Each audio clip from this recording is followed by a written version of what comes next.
자, 고개 드시고 여러분들 반갑습니다. 자, 교재는 여러분 요약집 571페이지네요. 요약집 571페이지 양도속세, 양도 또는 취득시기 여기 펴놓으시고 지난 시간에 배운 거 복습을 한번 해보겠습니다.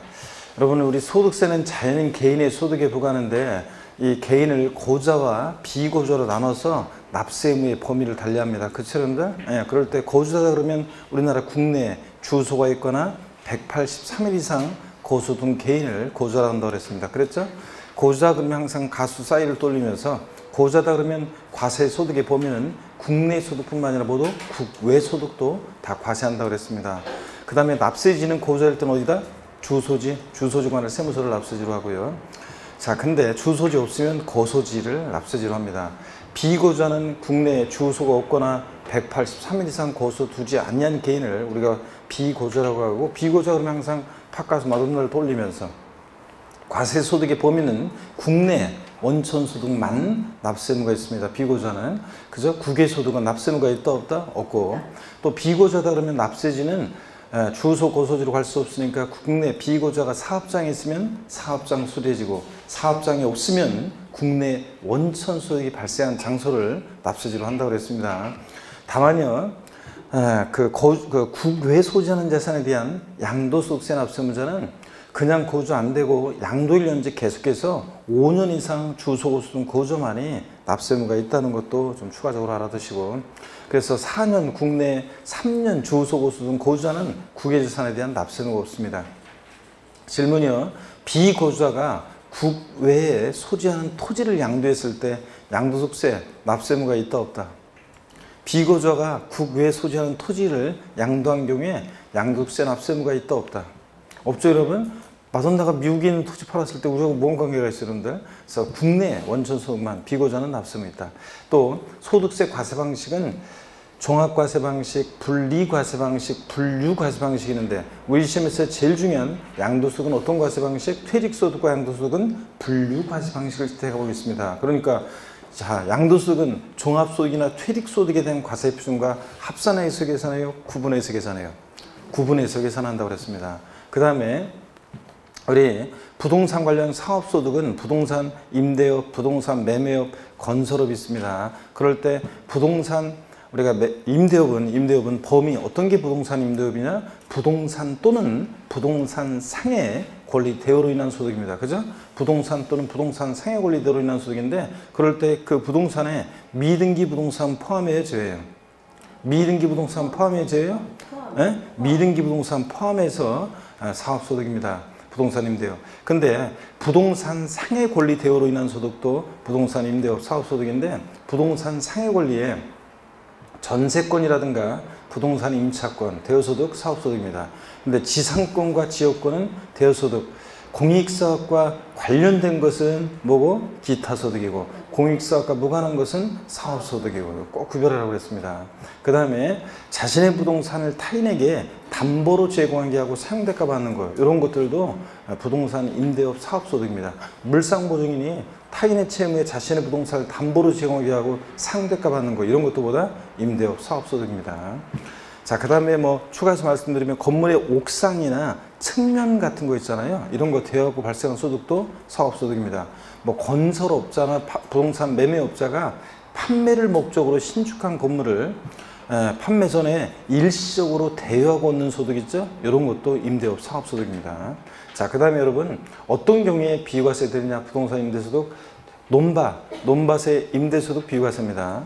자, 그 다음에 또 특히 중요한 건 이제 일개, 딱 주택 하나, 일개 소유하는 이제 주택 임대소득 뭐 한다? 비과세입니다. 근데 단 고가주택과 국외 소지하는 주택은 1주택이라도 어떻게 한다? 과세한다고 그랬습니다. 했잖아요, 여러분들. 고가주택 그러면 과세기간 개시일이 아니라 종료일 현재 또는 양도일 현재로 해서 기준 시가로 얼마? 9억 원 초과주택이고, 고가주택에 해당되면 1주택 임대소득도 주택 관계없이 과세합니다.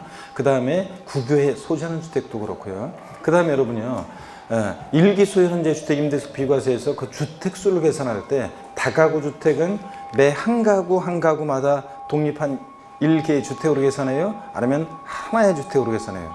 다가구택은 전체를 하나의 주택으로 계산합니다. 다만 구분 등기된 경우는 각각을 1개의 주택으로 계산하고요. 그 다음에 공동 소유주택은 공동 소유자 각각의 소유로 계산합니다. 그죠, 여러분들? 아닙니다. 공동 소유주택은 지분이 가장 큰 자의 수로 계산하되, 갑지분이 60%, 월지분이 40%면 지분이 가장 큰 자의 수로 계산하되, 지분이 가장 큰 자가 2인 이상일 때 50%씩이다. 뭐 그럴 때는 각각의 수로 계산합니다. 다만 이제 올해 2020년 개정세법이 소수지분자도, 지분이 작은 자도, 소수지분자도 주택수에 가산하는 경우가 있습니다. 어떤 경우냐면 대표적으로 연간 임대소득이 600만 원 이상이거나, 엔드가 아니라 또는 고가주택일 때는, 기준주택가 꼭 초과하는 고가주택일 때는 여기에 지분율이 몇 프로? 30%를 초과하면, 그러면 소수지분자도 주택수에 가산하는 경우가 있다. 뭐 등등이라고 배웠습니다. 부부는 주택수 계산할 때 어떻게 합니까? 합산합니다. 소득세 계산은 따로 떨었는데 주택수 계산 어떻게 하냐? 합산해서 판단한다고 했습니다. 합산하고. 그 다음에 전대하거나 전전세한 주택은 누구의 주택으로 계산합니까? 전대하거나 전전세한 주택은 임대인의 주택으로 계산해요? 임차인의 주택으로 계산해요? 임차인, 전세번자의 주택으로 주택수 계산한다고 했습니다. 그렇죠, 여러분들? 그 다음에 또 고개를 들어보시고, 그 다음에 주택수 계산 받고, 또 그 다음에요, 우리가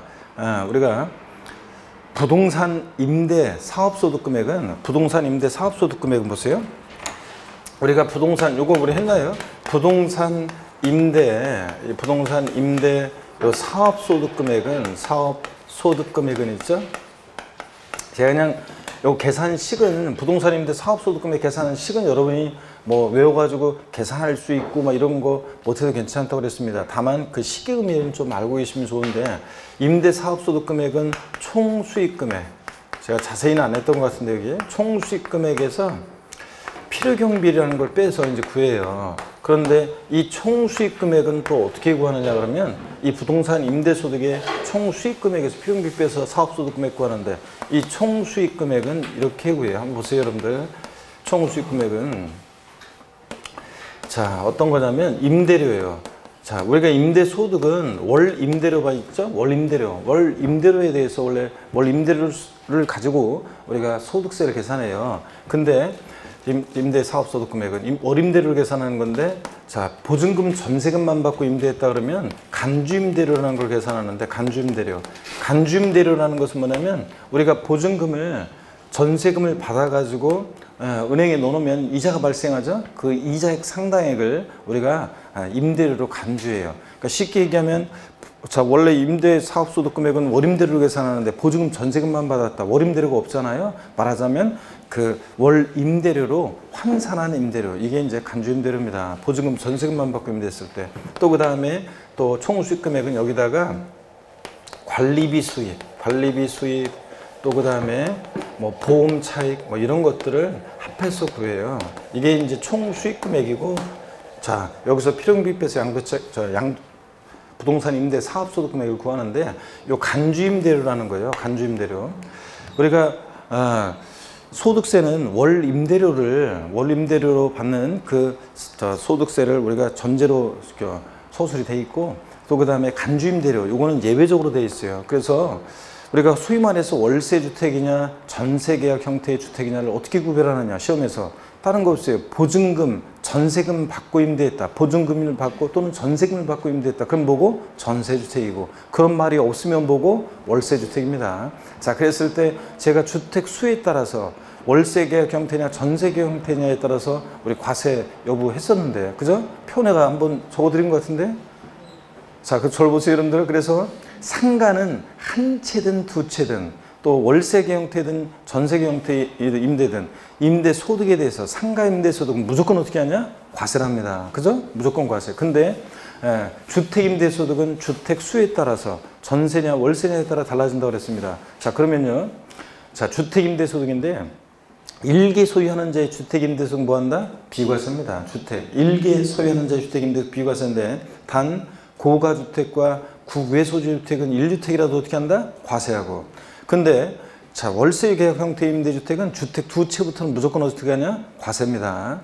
자, 근데 전세 보증금 받고 임대했다. 전세주택은 1주택이다 그러면 고가주택도 포함해서 고가주택이라도 전세주택은 과세 한다 안 한다? 안 해요. 두 채 과세 안 해요. 몇 주택부터? 3주택 이상이면서 엔드 보증금 합계액이 얼마? 3억 원을 초과할 때만 자 간주임대료 사업소득금액에 총수금액에 산입한다고 그랬습니다.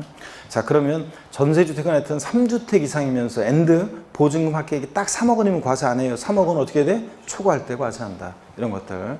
자 그 다음에 또 여러분 나중에 뭐 문제 풀이 가거나 그러면 나중에 간주임대료 계산하는 것도 한번 제가 나중에 슬쩍 볼 기회가 있을 것이고요. 자 그 다음에 또 보세요.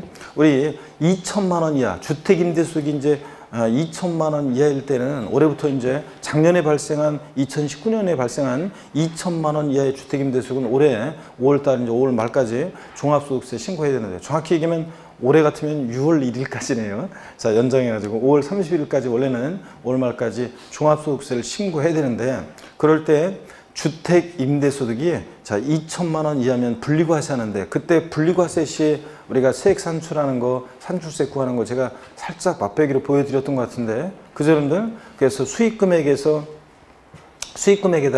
1- 필요경비를 곱하는데 그 필요경비율이 주택임대사업자로 등록한 자는 자 경비율을 60%, 미등록자는 50%. 자, 그 다음에 여기서 또 공제되는 금액, 공제해주는 금액이 있는데 주택임대사업자로 등록한 자는 400만 원, 미등록자는 200만 원을 공제해줘요. 자, 요거 좀 외워두면 좋은데 혹시 모르겠다 그러면 지금 순환에서는 이거라도 알아줘요.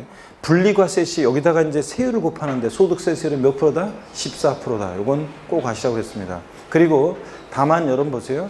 이렇게 주택임대수익 2천만 원이 할 때는 이렇게 14% 세율로 분리과세하는 방법과 그 다음에 따로 이렇게 14% 세율로 따로 해서 이렇게 분리과세해서 세무서에 내면 그러면 이 2천만 원의 주택임대수익은 다른 저의 뭐 근로소득, 사업소득, 다른 소득과 합산한다, 안 한다? 하지 않습니다. 이렇게 분리과세하는 방법하고 다른 이자 배당, 사업, 근로연금, 기타 소득에 종합과세하는 방법이 있는데 자, 그래서 이 분리과세 시 2천만 원의 주택임대소득과 이 임대소득, 주택임대소득 외에 종합소득 금액이 2천만 원 이하다 그러면 선택할 수 있어요. 종합과세하는 방법하고 분리과세하는 방법하고 선택할 수 있다. 이런 것도 여러분들이 알아두시고요. 이건 배웠잖아요, 여러분들. 예? 선택할 수 있다. 이런 거 배웠잖아요. 그래서 이런 것들 알아두시고 그 다음에 양도소득세로 넘어옵니다. 그래서 우리가 임대업은 뭐 요 정도, 요런 내용들 정도 여러분들이 꼭 아시면 되고요. 자, 한 가지 빼먹은 게 있네. 제가 추가해서 적어놓으라고 했던 게 있었는데, 자, 주택임대사업자로 미등록했을 때 가산세 적용되는데, 자, 주택임대사업자로 이제 미등록하면 가산세가 올해부터 적용되는데, 그 추가해서 적어드렸잖아요. 적었어요, 지난주에. 네, 분명히 적은 것 같은데, 저를 보세요. 주택임대사업자로 미등록했다 그러면 사업개시로부터 주택임대사업자로 등록한 날의 전날까지 발생한 그 주택임대 수익금액의 몇 프로요? 몇 프로? 1,000분의 2, 0.2% 가산세 적용된다고 그랬잖아요. 주택임대사업자로 미등록했을 때 어디에다 했는지도 모르고 567페이지 아마 하단에다가 적어놓으라고 했던 것 같은데 567페이지 맨 아래 적혀있어요? 안 적혀있어요? 예? 안 적혀있어요 여러분들? 근데 분명히 얘기했을 건데 아니면 거기 어디 얘기했을 건데 아니면 568페이지를 보던가 안 적혀 있어요? 예? 아니 그러니까 지난주에 내가 얘기했어요 안 했어요? 안 했다고 여러분들? 진짜로? 아 진짜 그래? 그 567페이지 어디 맨 아래에다가 예? 맨 아래에다가 근데 왜 내 책에는 적혀 있죠 여기다? 지난번에 이번 말고 지난 강의 때. 아 지난 강의 때? 아 그렇구나. 어쨌든 그럼 지난주에는 내가 안 했단 말이에요? 근데 왜 내 책에는 적혀져 있지? 내가 분명히 요거 추가해서 설명하라고 적어놨었는데 아 진짜 그러면은 그냥 여러분들 그러면은 567페이지 어디 아래에다가 있죠? 하단에다가 요걸 좀 적어놓으세요 여러분들. 어떤 거냐면 여기 보세요. 주택임대사업자로요. 주택임대사업자로 만약에 미등록했다 그러면 주택임대사업자 미등록가산세 이렇게 해놓고요. 여러분들은 그냥 나중에 이제 자세한 것은 나중에 좀 보게 될 건데, 나중에 주택임대사업자 미등록 가산세는 주택임대 수익금액에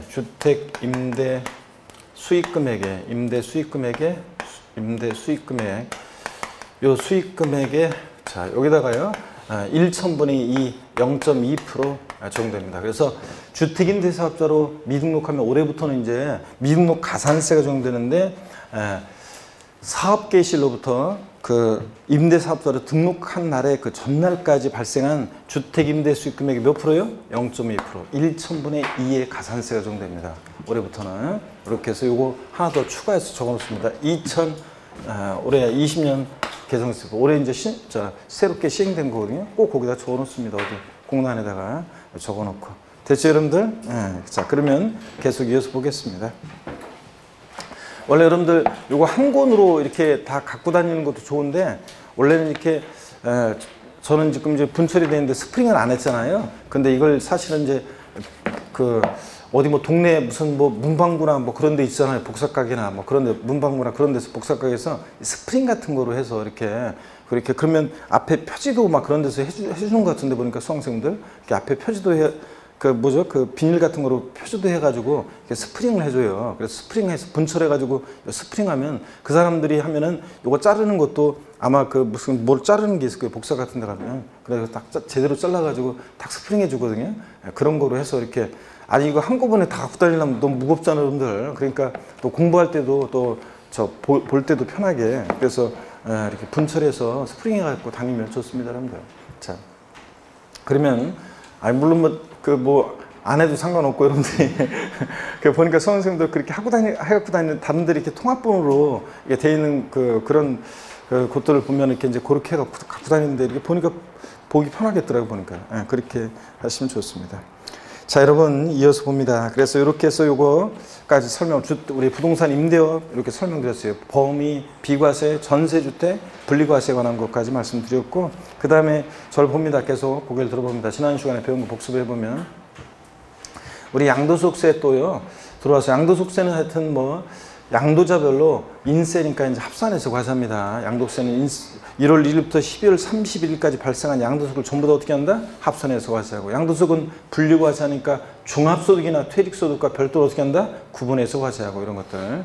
양도소득세 우리 실질과세원칙 적용되니까 등기, 등록, 허가 등과 뭐 한다? 무관하게 과세가 됩니다. 또 양도세는 또 이거 현황부가니까 공부상 현황과 양도일련제 공부상 현황과 사실상 현황이 다르면 무엇에 따라서? 사실상 현황에 따라 부과합니다. 이건 기초과정부터 배운 건데, 양도세는 실질과세원칙이 적용된다는 거.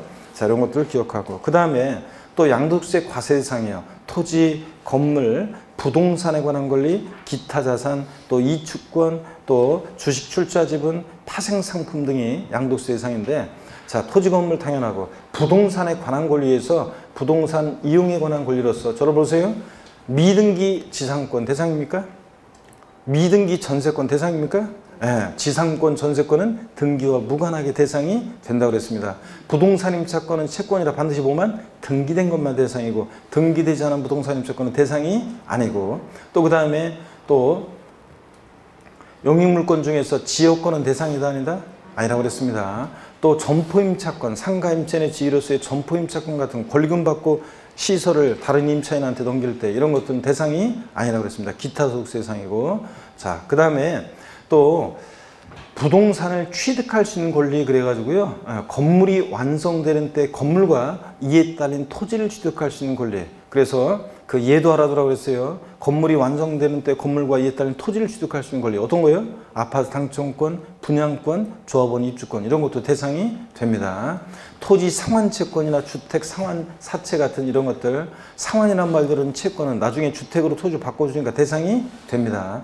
부동산 매매 계약을 체결한 자가 계약금만 지급한 상태에서 양도하는 권리 이런 것도 대상이 됩니다. 시동생 명의로 아파트 분양 계약 체결했는데 잔금 지급 전에 자 명의를 애들 아빠 명의로 바꿀 때 어떤 세금이 문제되나요? 부동산을 취득할 수 있는 권리를 양도했다고 봅니다. 부동산 매매 계약을 체결한 자가 계약금만 지급한 상태에서 양도한 권리 이런 것도 부동산을 취득할 수 있는 권리로서 대상이 됩니다. 또 그 다음에 기타 자산은 글자 그대로 네 가지 정도가 있는데 특정 시설물 이용 및 회원권. 그래서 골프, 콘도, 헬스클럽 회원권 등 명칭 불문하고 이용권, 회원권 대상이 됩니다. 회원권적 성격이 들어있는 주식도 포함해서 대상이에요. 제 친구가 골프장 법인의 대표인데 이 주식을 보유함으로 회원들이 누릴 수 있는 지위를 누리게 될 때 그런 주식도 대상이 됩니다. 그 다음에 또 여러분요, 영업권은 반드시 사업에 사용하는 자산과 함께 양도해야죠. 어떤 거예요? 토지, 건물, 부동산에 관한 걸 이런 것과 함께 양도할 때 영업권만 대상이지 영업권만 단독 양도하면 대상이 아니다. 기타 소득세 대상이고. 자, 영업권 반드시 사업에 사용하는 자산과 함께 양도해야 한다는 거. 그 다음에 자, 특정한 법인주식 두 가지가 있었는데 50, 3년 내옷이 80% 단 한 주. 요 해당되는 이런 주식도 대상이 되는 경우가 있다. 기타 자산 네 가지. 그 다음에 기타 자산에 해당하는 주식을 제외하고 주식 또는 출자 지분이요. 비상장 법인 주식은 무조건 대상이 되는데 주권 상장 법인 주식은 원칙 대상이 아니에요. 대주주가 양도하거나 또는 뭐 할 때 장외 거래할 때만 대상이 된다고 그랬습니다. 그렇죠, 여러분들? 그래서 소액주주가 여러분 소액주주 자, 소액주주가 증권시장을 통해서 양도하는 주권 상장법인 주식은 대상이 아니다. 그 다음에 올해 새로 추가된 게 외국 법인이 우리나라 국내에서 발행했거나 또는 우리나라 국내 법인이 외국에서 발행한 주식 중에서도 법령이 정하는 일정한 경우에는 양도세 대상이 되는 게 있습니다. 그게 올해 추가됐고요. 그 다음에 이주권, 부동산과 함께 양도하는 이주권이 대상이지 자, 이주권 가액만 따로 별도로 평가해서 구분 신고할 때는 기타 소득세 대상이다. 했잖아요, 여러분들. 이주권 대상이 되는데 반드시 뭐랑? 부동산과 함께 양도하는 이주권만 대상이 된다고 그랬습니다. 그래서 이런 것도 공부했었고요.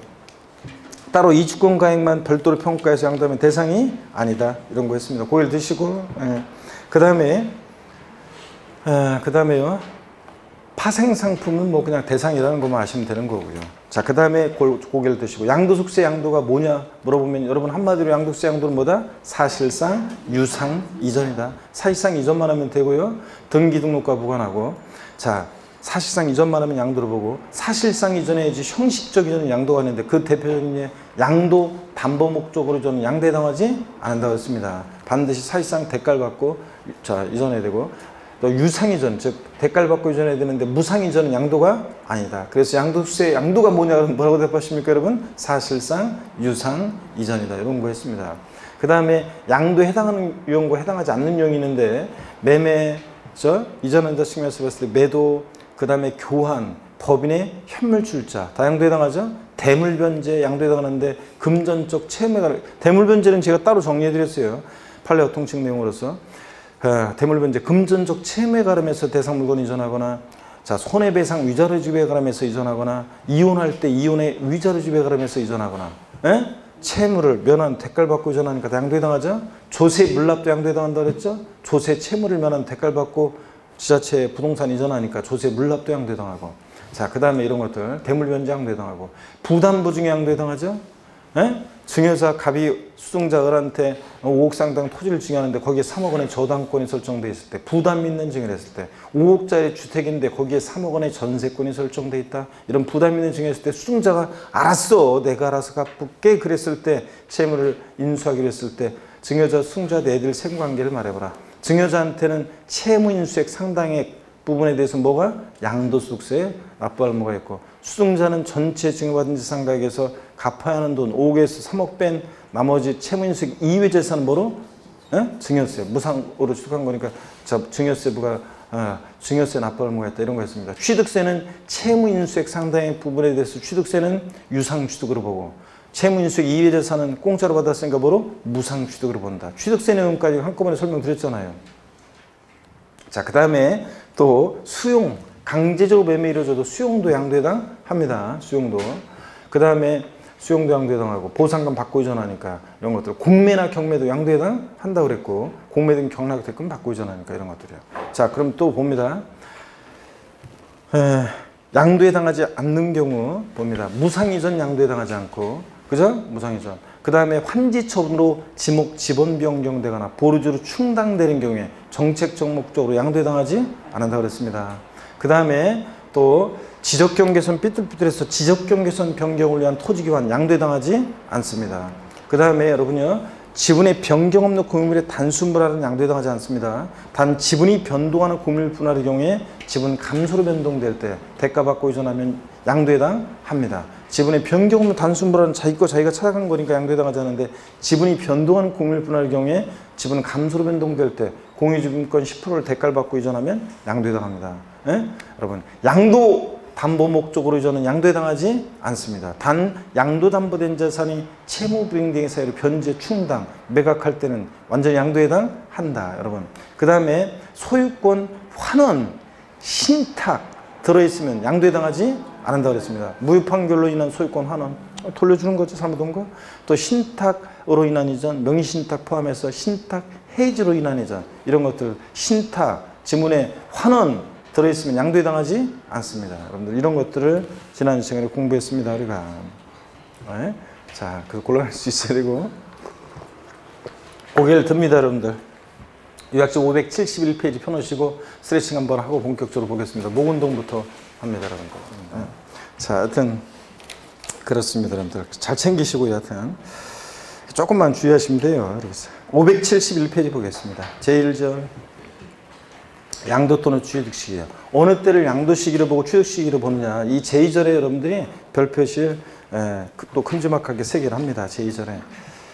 여기 이제 양도 및 취득 시기가 이게 이제 해거리 나오고 그랬어요. 최근에. 그래서 뭐 제가 얘기 드렸잖아요. 28회 시험 때는 취득세에서 나오고 양도세에서는 안 나오고 양도 및 취득 시기가. 근데 29회 시험 때는 양도소득세에서 나오고 취득세에서 안 나오고 30회 시험에서 작년에 취득세에서 나오고 양도세 안 나왔어요. 그러니까 올해는 이제 해거리로 그 패턴으로 하면 올해 나올 가능성이 상당히 또 높습니다. 그래서 작년에는 제가 이거 양도 및 취득 시기는 출제 가능성이 높지 않다 그랬었는데 올해는 높습니다. 그래서 잘 보셔야 되고 별표 3개 하시고 어느 때를 양도 시기로 하고 취득 시기로 하냐. 이 보유기간 때문에 그런 거죠.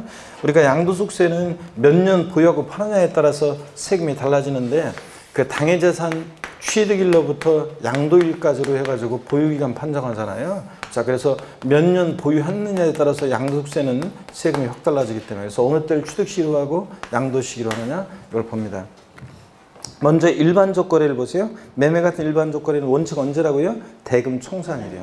실제로 잔금의 전부를 주고받는 날이에요. 그래서 거기 대금 총산일에다가 여러분이 돼지고기 땡야에서 계약상 잔금지급일 X입니다. 취득세하고 다르게 취득세는 매매 같은 유상승계 취득 원칙 계약상 잔금질인데 양도세는 계약상과 관계없습니다. 실제로 잔금의 전부를 주고받은 날입니다. 여러분.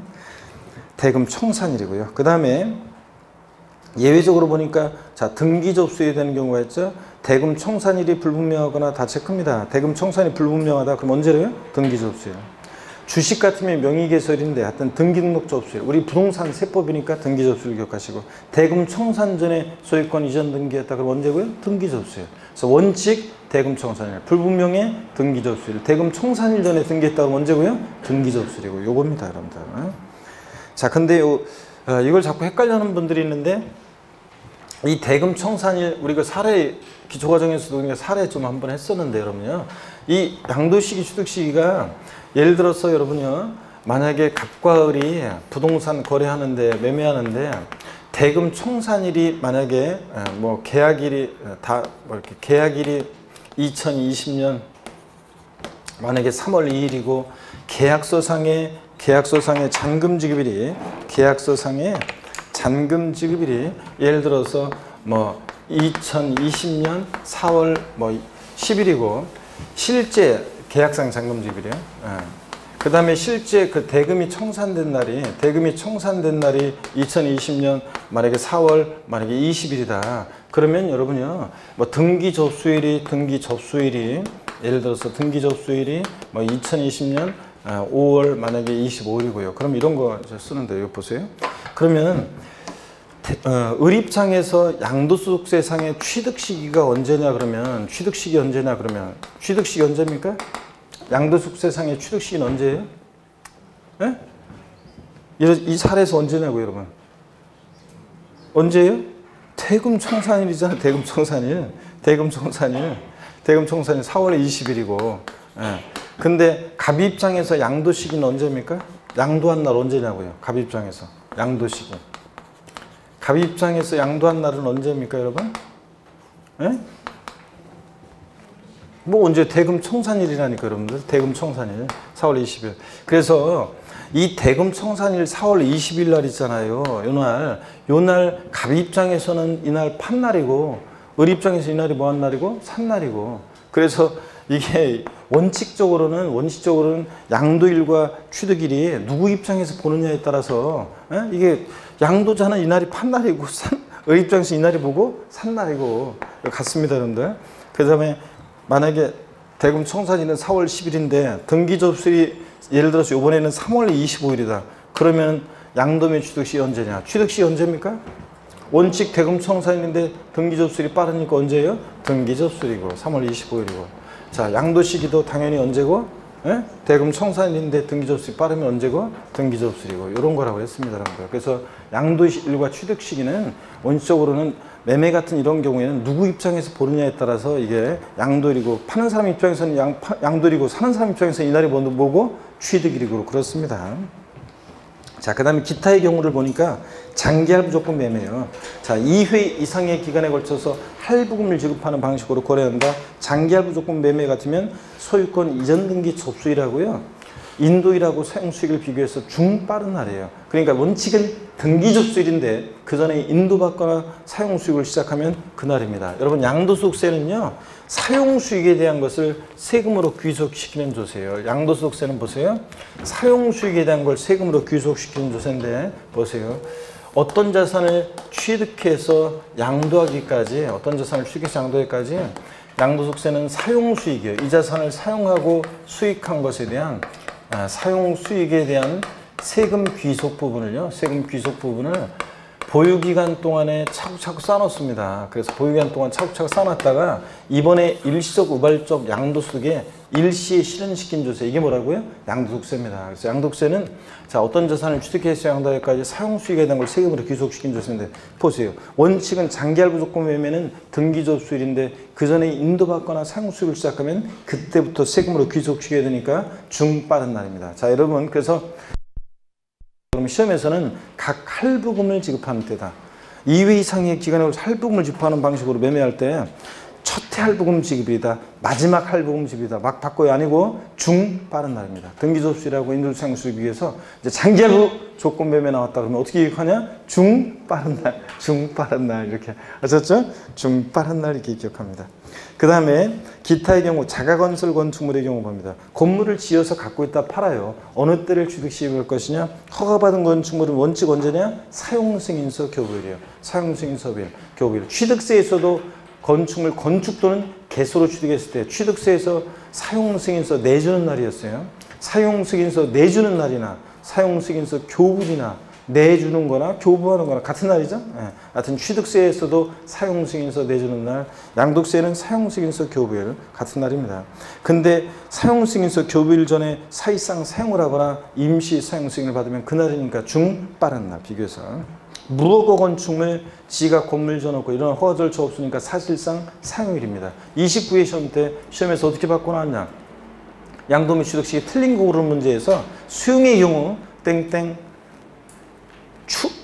수용이라고 그랬어요. 제가 죄송합니다. 이건 25회 때고 무허가 건축물, 건축법상 허가받지 않은 건축물의 경우 자 땡땡 해놓고 뭐냐? 추후 사용 승인 받은 날 또는 추후 임시 사용 승인을 받은 날 이렇게 나왔어요. 나중에 추후에 사용 승인 받은 날이 아니라 무허가 건축물은 지가 건물 지어놓고 뭐한 날? 사실상 사용일입니다. 사실상 사용일이에요. 그래서 무허가 건축물은 사실상 사용일이고 상속받은 자산은 어느 때를 취득시로 하느냐? 상속 개시일입니다. 지가 건물 지어놓고 아이고 왜 자꾸 말이 자 상속은 자 피상속인 돌아가신 날 상속 개시일. 취득세에서도 상속받은 자산은 상속 개시일이고 양도세에서도 상속 개시일입니다. 근데 증여받은 자산 있죠? 증여받은 날. 자 증여받은 날. 부동산은 등기일, 동산인, 인도일을 의미한다고 판례나 소득세법 기본 통칙에서 얘기하는데 그냥 우리 시험은 그냥 그렇게까지 묻지 않고 그냥 증여받은 날 나옵니다. 근데 취득세에서는 증여받은 자산은 그 아래다 써놓으시죠. 취득세에서는 증여계약일. 증여받은 자산 취득세에서는 증여계약일이고요. 양도소득세에서는 증여받은 날입니다. 서로 이걸 뒤바꿀 수 있어요. 증여받은 자산 갖고 있다 팔 때 양도소득세에서는 증여받은 날. 자, 취득세에서는 증여로 취득한 자산 어느 때를 취득시로 하느냐? 증여 계약일. 그 옆에다 아래다가 써놓습니다. 자, 그리고 넘어갑니다, 여러분들. 취득식이 자꾸 뭐 눈에 익혀 두는 수밖에 없어요, 봐서. 자, 넘어갑니다. 572페이지입니다. 점유 시효 취득한 부동산 취득시입니다. 점유 시효 취득한 부동산 취득시기. 점유 시효 취득한 부동산이에요. 민법 245조이랑 자, 보시면 점유 시효 취득한 부동산. 평은 공연하게 소유의사로 타인의 부동산을 20년간 점유한 자는 등기함으로 소유권 취득한다. 이렇게 되어 있죠? 민법에. 그러면 보세요. 1988년도 9월 달이면 88 올림픽이 열릴 때인데, 자, 1988년 9월 달에 나는 내가 지난 시간에 물어봤던 것 같은데 여러분한테 1988년 9월 달에 난 태어나지 않았다. 손. 난 88년 9월 달에 태어나지 않았다. 손. 한 사람밖에 없어요? 두 사람. 아이고, 왜 손들을 안 들어? 셋네. 그렇습니다. 그래도 젊은 청춘들이 좀 있네. 예. 저쪽 나머지 분들은 뭐 굴렁쇠 소년이 굴렁쇠 굴리던 게 다 생각나죠, 여러분들? 예. 자, 보세요. 1988년 9월 달에 평은 공연하게 소유사로 타인의 부동산 점유 개시했고 2008년도 9월 달에 20년에 시효가 만료했고 그 다음에 2020년 5월 달에 등기를 접수했습니다. 그러면 민법은 성립 요건주의를 취하기 때문에 등기해야지 성립하고 등기해야지 대항하고 그러잖아요. 그래서 민법에서는 뭐 20년간 점유한 자는 등기함으로 소유권 취득한다 이렇게 돼 있잖아요. 근데 우리 세법은 부동산 세법은 실질과세원칙을 취하기 때문에 민법하고 달라요. 그래서 자꾸 막 물어봐요. 또 어떤 분은 민법도 공부해가지고 민법 공부했다고 나한테 와가지고 민법에서는 등기해야지 소유권 취득한다고 돼 있는데요. 이렇게 하면서 꼭 따지는 분들이 계시는데 우리 부동산 세법은 실질과세는 지정되기 때문에 등기 접수일도 아니고 시효 만료일도 아니고요. 보세요. 양도소득세는 사용수익에 대한 것을 보유기간 동안 사용수익한 것에 대한 세금 귀속 부분을 차곡차곡 쌓아놨다가 일시고발적 양도소득에 일시에 실현시킨 조세예요. 언제부터 이 사람 사용수익 시작했어요? 이때부터 평은 공연하게 사용수익을 시작한 거잖아요. 그래서 양도소득세는 이렇게 점유개시를 소급합니다. 그래서 점유개시이지 시효만료도 아니고요. 그래서 점유시효득한 부동산 등기접수일로 바꿔서 나온 적이 있었습니다. 아니고 점유시효득한 부동산 취득 시기는 언제다? 점유개시입니다. 점유개시. 자, 그 다음에 점유개시이고 계속이어서 봅니다. 그래서 등기접수일 X해 놓으시면 돼요. 시효만료일도 아니고 등기접수일도 아니에요. 공익사업을 위해서 수용되는 경우 봅니다. 원칙 언제냐면 공익사업에 수용되는 경우는 대금청산일, 수용개시일, 등기접수일 중 빠른 날이에요. 이거 세 개가 나란히 나와야 돼요. 25회 시험 때요. 요게 대금청산일, 등기접수일 중 빠른 날이었다가 수용개시일이 25회 시험 전에 추가가 됐어요. 그래서 제가 그 해 25회 시험 전에 그랬어요. 이거 개정세법이고 세 개가 나란히 나와서 중 빠른 날이지 하나라도 빠지면 틀리다 그랬는데 25회 시험 때 수용의 경우 땡땡 사업 인정고시일 사업인정고시일 전혀 아니고 일단 저한테 배운 분들은 제가 분명히 세 개 나란히 나와서 중 빠른 날이지 하나도 빠지면 틀린다고 했는데 사업인정고시이면 무조건 틀린 거죠? 아니고 중 빠른 날입니다. 그래서 수용의 경우 양도및 취득 시기는 자 대금청산일, 수용개시일, 등기접수일 중 빠른 날. 아까 장기할 무조건 매매도 중 빠른 날. 그 다음에 다만 단서를 또 봅니다. 이거 다 체크입니다. 다만 소유권에 관한 소송으로 보상금이 공탁된 경우에는 소유권 관련 소송 판결 확정이래요. 자, 토지 수용권자가요. 토지 수용 보상금을 주려고 했는데 보상금 지급하려고 했더니 공부상 소유자로 등재된 사람하고 그 다음에 다른 사람하고 있죠? 서로 소송 중이에요, 지금. 소유권을 놓고서 자기 거라고 싸우고 있어요. 그러면 수용권자가 보상금 누구한테 줄 거예요? 그러니까 보상금을 공탁합니다. 그랬을 때는 어느 때냐? 소유권 관련 소송 판결 확정된 날. 누구 건지 결판이 나니까 이때를 양도및 취득시로 합니다. 자, 근데 소유권 소송 판결 확정일 있잖아요. 거기다가 돼지꼬리 땡냐 해서 여러분이 그 옆에다가 뭐라고 써놓으면 소유권 관련 소송 판결 확정일 그 옆에다가 여러분이 뭐라고 했냐면 공탁한 날 X예요. 공탁한 날 X 해놓으세요, 여러분들. 거기 그 공익사업을 해서 수용되는 경우 단서에서 소송 판결이 나와 있잖아요. 거기다 여러분들이 공탁한 날 X. 바꿔내면 공탁한 날이다 이렇게 바꿔낼 수 있는데 아니고 소송 판결 확정일입니다. 소유권이나 소송으로 공탁된 경우. 하여튼 수용은 원칙적으로 뭐다? 중빠른 날. 그 다음에 완성 확정되지 않은 자산은 봅니다. 자, 완성 확정되지 않은 자산은 그 목적물이 완성 확정된 날인데 여기 어떤 거냐면 이런 거예요. 완성 확정 전에 대금이 청산됐다 이렇게 원래 요 말이 빠져 있는데 여기 보세요. 완성 확정된 날, 완공일, 완성 확정된 날 전에 대금이 청산된 경우에 어느 때를 양도인 취득시효를 할 것이냐. 여러분 보세요. 원칙은 대금 청산이잖아요. 양도세는 원칙 대금 청산인데 양도소득세는 사용수익에 대한 것을 세금으로 귀속시키는 조세인데 확정 전에 대금이 청산됐지만 사용수익도 못 해봤는데 세금으로 귀속시키면 안 되잖아요. 그러니까 완성 확정 전에 대금이 청산된 자산은 대금 청산일이 아니라 완성 확정된 날입니다. 아시겠습니까, 여러분? 아파트 완공 전에 대금이 청산됐다? 완공된 날이에요. 또 완성 확정 전에 대금이 청산된 자산은 완성 확정된 날을 양도인 취득시효로 합니다. 그 다음에 환지 처분. 그래서 그 완성 확정된 날 이거는 대금 청산일 X예요. 완성 확정된 날이고 대금 청산일 X고. 환지 처분 등 봅니다.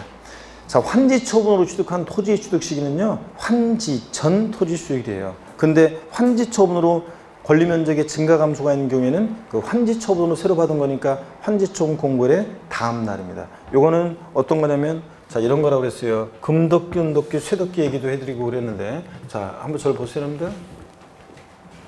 도시개발법에 의한 개발사업 벌어지는 지역인데 갑이라는 사람이 A 토지 소유자예요. 사업이 시작되면 사업시행자로 갔다가 사업이 종료하게 되면 사업지구의 A-라는 토지로 환지를 받아요. 그러면 환지 받을 때 지목도 바뀌고 지번도 바뀔 거 아니에요. 자, 그렇지만 환지 처분으로 지목이나 지번이 변경됐다 할지라도 이 A와 A-요. 이거 토지의 동일성에 변동이 없다고 봐요. 그래서 환지받은 토지의 취득 시기는 A- 환지받은 이 토지의 취득 시기는 환지 전 종전 A 토지 취득일을 취득시로 합니다. 근데 요번에 환지 처분으로 권리 면적보다 증가 감소가 있는 경우에 이 빚금친 부분은 환지 처분으로 새로 받은 거니까 환지 처분 공고일의 다음 날 빠지면 틀려요. 환지 처분 공고일 아니고 그 다음 날에 취득한 것으로 봅니다. 제가 지난 뉴스란에 혹시 나무꾼과 산신령님 얘기해 드렸나요? 예? 산에서 나무꾼이 나무하다가 연못 얘기, 나무꾼과 산신령님 얘기 전래동화 했어요, 안 했어요? 했죠? 예, 그러니까 좀 빨리 얘기할게요. 산에서 나무꾼이 나무하다가 도끼자루 연못에 풍덩 빠져가지고 나무꾼이 억울해가지고 막 울고 있는데 산신령이 호련히 나타나시더니 금도끼 들고 나와서 이 도끼가 네 도끼냐고 그래서 아니라고 그랬더니 은도끼 들고 나와서 또 네 도끼냐고 그래서 아니라고 그랬더니 나무꾼이라고 보니 쇠도끼 들고 나와서 이 도끼가 네 도끼냐고 그래서 그렇다고 그랬더니 정직하다는 둥, 감탄했다는 둥 그러면서 산신령이 이거 싹 다 주고 갔잖아요. 부자가 된 나무꾼 갑이 이제 부자가 돼서 나무꾼 일을 안 하려고 다른 나무꾼에게 쇠도끼를 양도할 때 쇠도끼의 보유기간 양돌이 이번에 파는 날인데 취득일을 어느 때로 할 것이냐. 이번에 산신령님한테 물에 풍덩 빠쳤다가 돌려받았을 때를 취득시로 해야 돼요? 아니면 옛날에 대장간에서 구입했을 때를 취득시로 해야 돼요? 예? 옛날 대장간에서 구입했을 때를 취득시로 해야지. 이번에 물에 풍덩 빠쳤다가 산신령한테 돌려받을 때 좀 찌그러지고 이끼 묻었다 할지라도 도끼의 동일성이 변동이 있어요, 없어요? 없잖아요. 그러니까 여기 보세요. 하얀색. 환지받은 A-환지받은 토지의 취득시기요. 지목이나 지번이 변경됐다 할지라도 토지의 동일성이 변동이 없다고 봐서 환지받은 토지는 환지 전 이 토지 취득을 취득시로 합니다. 근데 금도끼, 은도끼도 갖고 있다 팔아요? 이거 양도일인 이번에 파는 날이고 취득일을 어느 때로 할 것이냐. 어느 때 받은 거 이거? 산신령님한테 그 사건 때 받은 거잖아요. 자, 환지 처분으로 권리 면적의 증가 감소가 있는 경우에 이 빚금친 증가 감소된 토지는 요번에 환지 처분으로 새로 받은 거니까 환지 처분 공고일의 다음 날입니다. 그럼 여러분 질문 드릴게요. 도시개발법 등 관련 법령에 따른 환지 처분으로 취득한 토지 취득 시기는 환지 처분 공고일의 다음 날이다. X입니다. 환지 처분 공고일의 다음 날이다 하면 금도끼, 은도끼 해야 되니까 증가 감소된 토지가 그런 거고 제가 환지 처분으로 취득한 토지라고 그랬으니까 언제예요? 환지 전 토지 취득일입니다. 아시겠습니까, 여러분? 이걸 뒤바꾼단 말이죠, 여러분들. 자, 그 다음에 거기 취득세하고 취득세 취득 시기하고 양도세 취득 시기 쭉 비교가 되어 있습니다. 여러분이 한번 쭉 읽어보시고 여러분들이 그 다음에 572페이지 취득시기 의제가 나와 있습니다. 이건 어떤 거냐면 보유기간이 너무 오래되다 보면은 취득시기 입증이 좀 곤란하고 여러 가지 그런 게 있어요. 그래가지고 취득시기를 좀 일정 시기마다 이게 끊어요.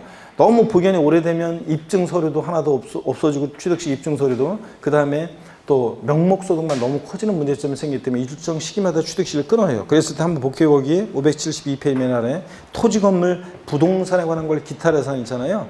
얘네들은 자 실지 취득에 관계없이 1984년 12월 30일 이전에 취득한 것은 1977년에 취득했든 82년에 취득했든 84년에 취득했든 언제요? 1985년 1월 1일 날 취득한 것으로 의제 봐요. 그래서 이때부터 보유하기 시작합니다. 1984년 12월 30일 이전에 취득한 부동산 등 이런 애들 주식 빼놓고 주식 또는 출자 지분은 1985년 12월 31일 이전에 취득한 것은 실지 취득에 관계없이 72년에 취득했든 뭐 79년에 취득했든 80년에 취득했든 84년에 취득했든 애들은 1986년 1월 1일 날 취득한 것으로 봅니다. 특히 부동산 등에 대한 의제 취득일 한번 알아두세요. 84년 11월 30일 이전에 취득한 것은 언제? 85년 1월 1일 날 취득한 것으로 본다. 이 정도예요. 자, 이렇게 해서 양도세 취득시를 받고 우리가 제3절 양도소득세 계산 구조인데요.